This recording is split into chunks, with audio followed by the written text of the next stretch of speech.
জনতার মশাল ও JM24 এর অফিসে হামলার ছক। পরিকল্পনার মাস্টার মাইন্ড হাপানিয়ার তুলসী পাল। সে একজন দাগী সমাজদ্রোহী। তার বিরুদ্ধে স্থানীয় থানা পুলিশে রয়েছে মামলা। নিজেকে ভারতীয় জনতা পার্টির স্বঘোষিত নেতা বলে দাবি করে থাকে। গত লোকসভা নির্বাচনের গণনার দিন সিদ্ধি আশ্রমে তুলসী গিয়েছিল আক্রমণের জন্য। শেষে তাকে হজম করতে হয়েছিল উপস্থিত প্রমীলাদের গণধোলায়।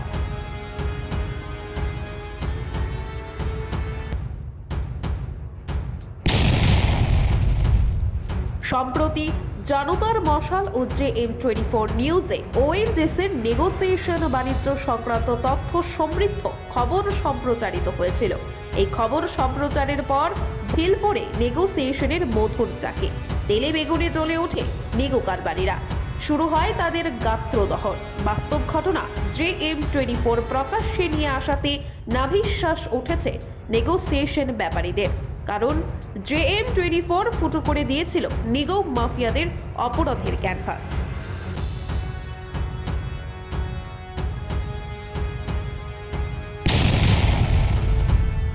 দর্শক বন্ধু, আপনারা সামাজিক যোগাযোগ মাধ্যমে করা এই পোস্টটি ভালো করে দেখুন। হাপানিয়ার নেগোসিয়েশন কারবারি তুলসী পাল তার ফেসবুকের ওয়ালে লিখেছেন, আগরতলায় JM24 এর অফিসটি কোন জায়গাতে অবস্থিত। বেশ, তাতে কোনো সমস্যা নেই।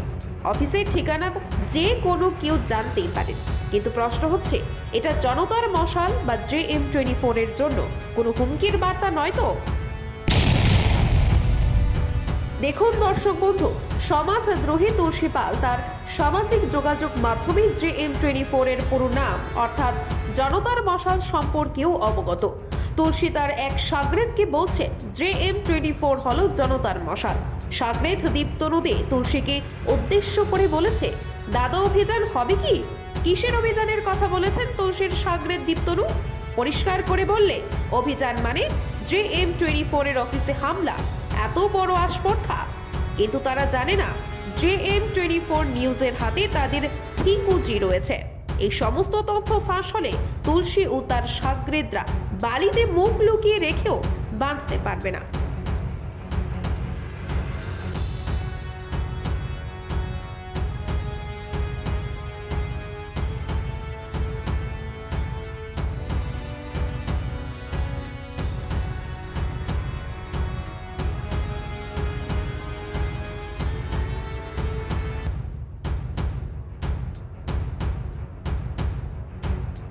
গত কয়েক বছর আগে বিপ্লব কুমার দেব মুখ্যমন্ত্রী থাকাকালীন রাজ্যের প্রভাতী দৈনিক প্রতিবাদী কলম ও টিভি চ্যানেল PV24 অফিসে হামলা চালিয়েছিল দুষ্কৃতীরা।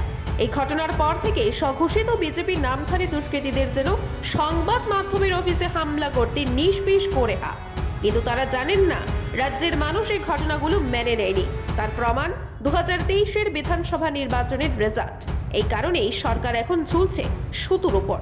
তাতে অবশ্যই তুলসী ও তার সাগরেদদের মতো মরশুমি সমাজদ্রোহীদের কিছু আসে যায় না, কারণ বাম জামানায় তারা ছিল গর্তের মধ্যে। বিজেপি ক্ষমতায় আসার কারণে মরশুমি ফলের মতো তারাও হয়ে উঠেছে মরশুমি মাস্তার। দর্শক বন্ধু, আপনারা এবার বুঝুন তাদের ঠেলা এবং দৌড় কতটা।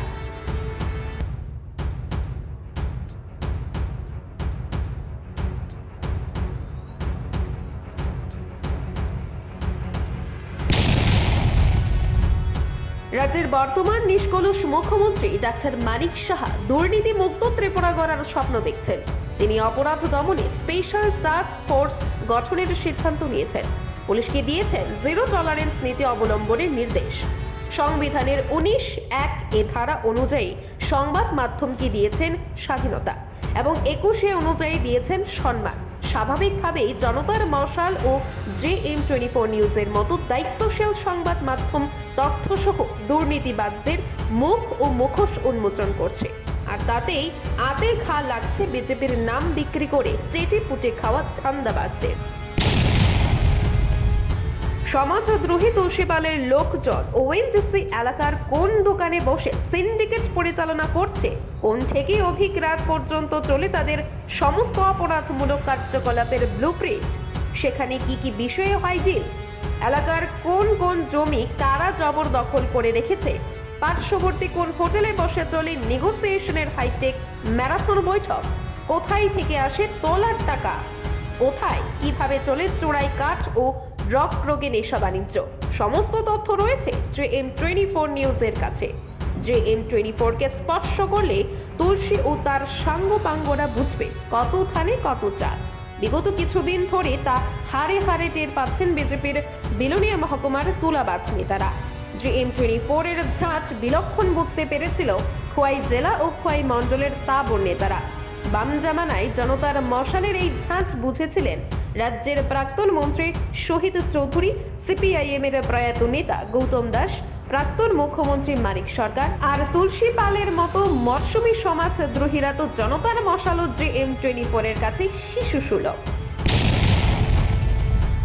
তাই সাধু সাবধান, অতি স্পর্ধা ডেকে আনতে পারে ঘোর বিপদ। সমাজদ্রোহী তুলসী পাল ও তার হোমরা চোমরাদের জনতার মশাল ও JM24 এর অফিসে হামলার পরিকল্পনার আগাম ছকের কথা আমরা সমস্ত তথ্য সহ খুব শীঘ্রই পৌঁছে দেব দেশের রাষ্ট্রপতি থেকে প্রধানমন্ত্রী ও কেন্দ্রীয় স্বরাষ্ট্রমন্ত্রীর দরবারে।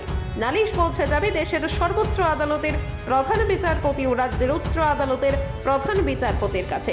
অভিযোগ জমা পড়বে রাজ্যপালের দরবারে। এই বার্তা পৌঁছে যাবে প্রেস কাউন্সিল অফ ইন্ডিয়ার অন্দরে।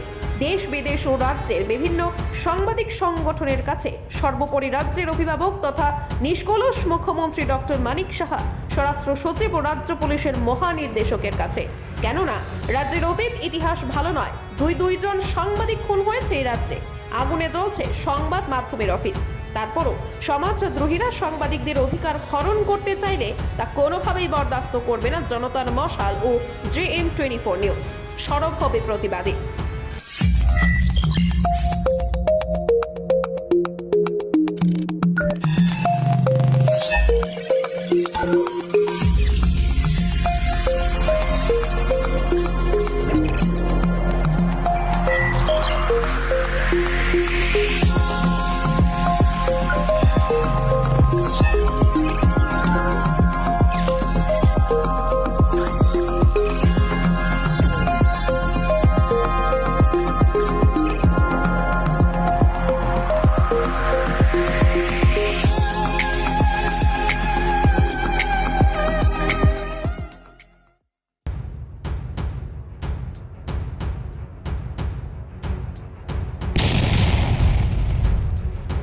Bureau Report, JM24 News.